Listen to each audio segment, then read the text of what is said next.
If you want to lose body fat, you actually need to extend the period of time that you're not eating. In other words, extend your fasting period and get rid of all the snacks in order for you to have enough time that your insulin is low. When insulin is low, it's going to allow fat burning, which is going to allow you to pull those calories back out. You're cited as being really the founder of modern intermittent fasting. And I've heard people talk about intermittent fasting on this show over and over and over and over again now. But the internet says that it really came from you. I know that intermittent fasting has been happening for thousands of years, but the idea of it as a tool for weight loss, they say it came from you. Because in 2013, 2014, really nobody was talking about it from a medical standpoint. Like, what's happening in the body? Why is it good? Why is it bad? And really, I was, for years, sort of this one voice in the wilderness that was saying like, hey, this is a tool for us. If you want to lose weight because it's important, then you can just set aside a period of time that you don't eat. At the time, people thought it was extremely bad for you. And I looked through all the literature and I said, well, why is it bad for you? And they had all these reasons. There's all these myths about intermittent fasting and how it's going to cause you to gain weight and be tired and hungry and all these sorts of things. I said, well, no, there's actually a lot of data here over the last, 2000 years that we've used intermittent fasting, and they're simply not true. And I can go over a few of those. But that's why there was nobody talking about it at the time. And that's where I started to sort of bring it into the sort of public consciousness that this is a tool. That's all it is. Were you attacked for that at the time? Oh, absolutely. Like I got attacked from all sides. I got, doctors were coming after me, dietitians were coming after me. Everybody thought I was going to do so much harm. And the funny part was that, as I think back, as I spoke to a lot of colleagues would say to me, you know what? I used to do that when I was in training. We did that all the time. We'd go 24 hours without eating because we were in the OR or we were in the ER or we were busy. So we did that constantly and nothing bad happened. And I remember thinking, you know what? As a doctor, I actually tell people to fast all the time. If you have to go for surgery, you need to fast. If you're after surgery, you need to fast. If you do fasting blood work, you need to fast. So why is it that I'm actually telling people to fast all the time? And yet for weight loss, you shouldn't fast. That doesn't make any sense. And physiologically, from a body standpoint, it doesn't make any sense. One of the things people talked about was, it's going to make you eat more later. It's going to make you more hungry. Your basal metabolic rate's going to go down. This was one of the big myths of intermittent fasting. That's going to cause the so-called starvation mode, right? And this is the idea that your basal metabolic rate will fall so low that when you do start to eat, you're going to gain weight again. So I said, well, let's think about this. You can do a study where you take somebody, say you, for example, and you could fast them for 4 days and measure how many calories they're burning, their basal metabolic rate on day 0 before the fast, and measure them 4 days into the fast and see how many calories you're burning. So on day 0, they say you're burning, say, 2,000 calories a day. On day 4 of 0 food, you don't eat any food for 4 days. They measure how much calories you're burning. Your body is burning 2,200 calories. Your basal metabolic rate didn't go down. It went up. Your body's activating itself during fasting, which is fascinating because if you're trying to lose weight, dropping that basal metabolic rate is death. Like, if you drop that metabolic rate, it's so hard to lose weight. That's what the calorie restricted diets did. That's what the low fat diets did, the eating all the time did. But when you actually fast, your metabolic rate went up. And we see this in study after study. And the reason is actually basic physiology. It's actually medical physiology, like first year medical school stuff. When you don't eat, what happens in your body from a hormone standpoint is that your insulin's going to fall. You're going to allow your body to start using the calories that are in the body. At the same time, other hormones go up. So the sympathetic tone goes up, which is your fight or flight response. Your cortisol levels go up because, again, it's an activation, and your growth hormone goes up because those hormones are going to start telling your body to start pulling calories out. So you're actually activating yourself. Think about it in the wild. If you see a hungry wolf, is that wolf just sort of, all like lethargic? No, he's activated. He's actually more dangerous than any other wolf, as opposed to, say, a lion who just ate. Because when you just eat, you just want to lie there. You want to digest your food. You have no energy. So people say, "Wow, your metabolic rate's going to go down if you fast." No, the truth is actually the opposite. It goes up. Do you fast? Oh, I do that regularly. Yeah.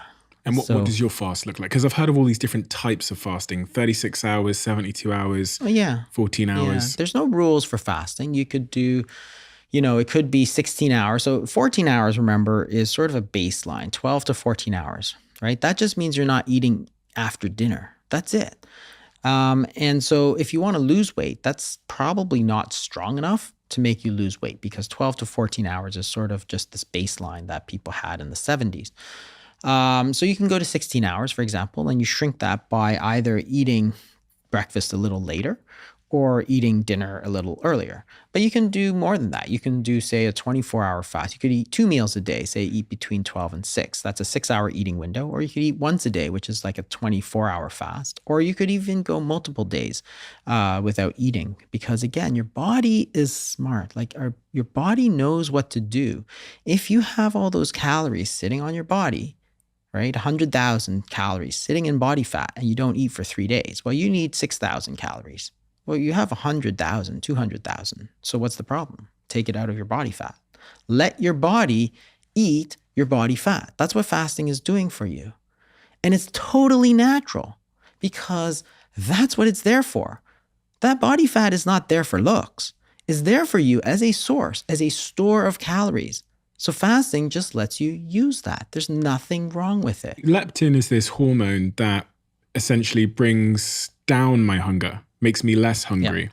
Is it therefore possible that people are becoming leptin resistant? There is leptin resistance. The question again is why? And the way to think about it is it's sort of this sort of balance, right? So insulin, if you give people insulin, like if you think about causes of obesity, what causes people to gain weight? Well, if I give you insulin, you'll gain weight. If I give me insulin, I'll gain weight. So insulin causes weight gain, whereas leptin will cause the opposite. So it's sort of this seesaw. Body fat is nothing more or less than a store of energy, right? And you only store energy when your body tells you. Our entire body runs on hormones, right? Nothing happens without the hormonal system being activated. So insulin is pushing us to gain weight. Leptin is pushing us to lose weight. And what's happening is that one is sort of overcoming the other. Insulin is overcoming the leptin. In the last 6 months, so many of the nutritionists I've spoken to have really impressed upon me that we are fiber deficient. And I'm wondering how that happened. Well, I think it was part of the processing thing. So taking out fiber is a great way to make foods more appealing, if you will. So what happens is that if you take flour, for example, and you have a lot of fiber in it, then the digestion is slowed. So what you get is a slower rise. So you take flour and you put a lot of fiber in it. Well, instead of having this huge spike in insulin, what you're going to get is a much slower spike in insulin.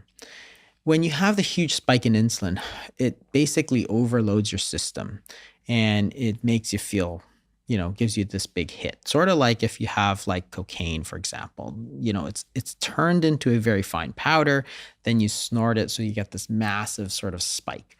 Same thing with carbohydrates. If you don't have any fiber, you pull all the fiber out by processing, you get this massive sort of unnatural spike, and your body says, oh, that's great. It tastes great. I really love it.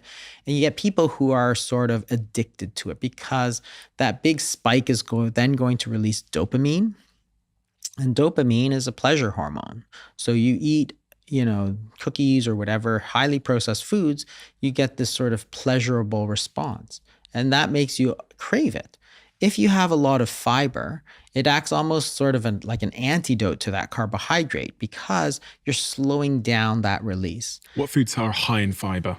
Well, mostly unprocessed foods. So the things like beans, and if you're eating whole grains, for example, compared to others, then it's going to have a reduction in the speed of absorption. So it's, again, not about the calories necessarily, or even necessarily about the carbohydrates, because you're still eating the same amount of carbohydrate, but you're slowing down the speed at which is absorbed, which is going to change the instructions that you give your body. If you have a massive spike in glucose, you get this massive dopamine surge, right? And your body's like, yo, love it. Right? What Then the about next time you're like, okay, give me that refined carbohydrate. what about protein? Because we tend to think of protein as something that, is super great for weight loss. Yeah, protein is probably sort of it's not bad. I mean, the main thing is cutting down the carbohydrates, but in the obesity code, I really talk about cutting the processing down because proteins usually don't come as pure protein, right? In nature, you never find like, how you have like whey powder protein or Yeah. whatever you get. The only way you can do that is by processing the heck out of food to get some kind of pure protein. It doesn't exist in nature. Like it almost doesn't exist in nature. Maybe there's a few examples. But when you eat meat, you think, okay, there's a lot of protein, but that's actually a lot of fat in there too, right? If you eat anything else that has protein, it's rarely all protein. Very lean meats like chicken breast and stuff are going to be higher in protein, but there's still a lot of other stuff in there. And it's very rare that somebody will eat just all pure 100% protein. It tends to be hard to eat. Like the fat brings a lot of flavor and so on. So it's a bit of an unnatural way to eat. Sure, if you're to eat a lot of protein, it does spike insulin, so it does have some effect to gain weight, but it's actually a very inefficient macronutrient. That is, there's three macronutrients. There's carbohydrates, there's fat, and there's protein. Your body stores energy or calories in two ways. There's glucose, which is carbohydrate, and it stores it as body fat, which is fat, right? Protein is not a way for the body to store energy. So when you're eating a lot of protein, it's very difficult for it to turn it into a storage mechanism. Like, so you eat glucose and you eat fat, you can store glucose and you can store fat, but you eat protein, but you don't really store it as a source of energy. So if all foods then increase our insulin levels, I guess the best solution is to fast. Fasting is certainly one way, but just changing the foods to other ones. Because if you look at the insulin uh, release in processed foods versus unprocessed foods, there's a huge difference. So if you eat sort of highly refined foods like white bread, for example, then you're going to have a very different response in insulin compared to sort of a whole food. So unprocessed foods in general, your body knows how to handle. Like we've been eating them for thousands of years. But certainly, anytime you eat, your insulin is going to go up. You're giving your body instructions to store energy. So the solution is to eat less often. What if you do a juice fast? Juice fast, of course, is not a real fast because you're taking a lot of sugars. What do you think of juice fasting? Um, I'm generally I think it's less effective than regular fasting, and it really depends on how much juice you take. If you take a lot of juice, you could easily get thousands of calories plus a lot of sugar.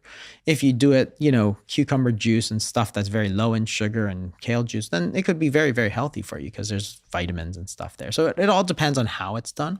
We have a closing tradition on this podcast where the last guest leaves a question for the next guest without knowing who they're leaving it for. And the question that's been left for you is, what is your greatest gift to the world?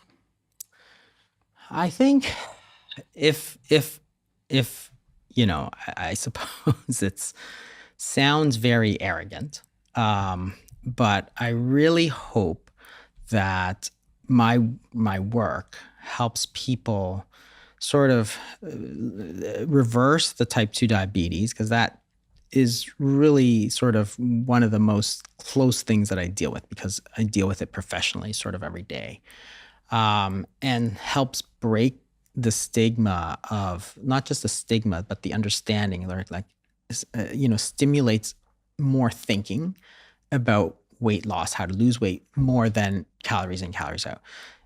I mean, it's so sort of pie in the sky because, there's a whole, worldwide sort of institutionalized, fossilized almost, thinking around calories. It's all about calories sort of thing. So for me to upset it seems ridiculous, but I hope that I can at least start that conversation to say, hey, let's think about these things. Let's think about the hormones. Let's think about reversing type 2 diabetes. Let's think about all getting together and helping each other to become so much healthier, not through drugs and not through more surgery and not with, weird and new things that you've never heard of, but with the tried and the true sort of oldest thinking that has been there, right? It's to me, I sometimes think about this and I get crazy. I like, why do I think I can even do that, right? It's just ridiculous. It's so much hubris, but I can only try, right? Because I see in my own practice how much good it's done for some people. So it drives me to say, I need to bring it to more people. I need to explain it to them. If they want to be helped, they will be helped. But if they don't want to understand, that's okay. I'm not trying to force myself to do anything. But, that's what I hope my greatest gift will be. But at the same time, I sort of think that's just, you're crazy if you can think you can do that. But well, it's the crazy ones that change the world, Dr. Jason. It's the crazy ones that change the world. And even with, your conversation around intermittent fasting has changed many, many lives that you'll never get to meet. I imagine many, many millions, because it's even brought the conversation to this show before you entered the room many, many months and months and months, and almost a year ago, people started talking on the show about intermittent fasting. And that's in many respects due to the work that you've done to further that conversation. And now your work continues to highlight the fact that type 2 diabetes is a reversible disease in many cases. And I think, again, that's going to save, tens of millions, if not hundreds of millions of lives over the coming decades and years. So thank you for what you do, Dr. Jason.